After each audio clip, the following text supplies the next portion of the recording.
Helo! Fyddwn ni gyd yn mynd yn ôl i'r ysgol neu goleg cyn hir, a gobeithio y bydd hi'n flwyddyn fwy normal eleni.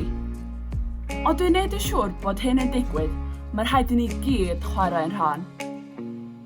Mae angen i ni gymryd 2 brawf llif unffwrdd yr wythnos cyn i ni fynd yn ôl, a sicrhau bod ni'n cofrestru'r canlyniadau ar-lein neu drwy ffonio 119. Gallwn ddefnyddio profion sydd gennym adref, archebu mwy ar-lein neu gasglu pecyn o'r ganolfan lleol. Ac am nawr, mae angen i ni byrhau i gymryd y profion drwy'r tymor 2 waith yr wythnos, a chofio cofrestru'r canlyniadau. Gyda Gorchudd Gwynedd, bydd rheolau arbennig gan ein ysgol neu goleg, felly cofiwch ei dilyn.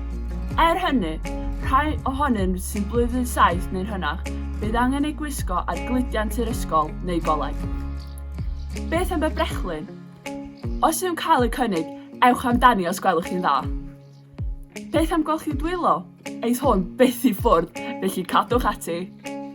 Y newyddion da am y tymor yw'r ffaith na fydd angen i ni hunan ynysu os ydym yn cael ei hadnabod fel cyswllt a unrhyw un sydd wedi cael coronavirus.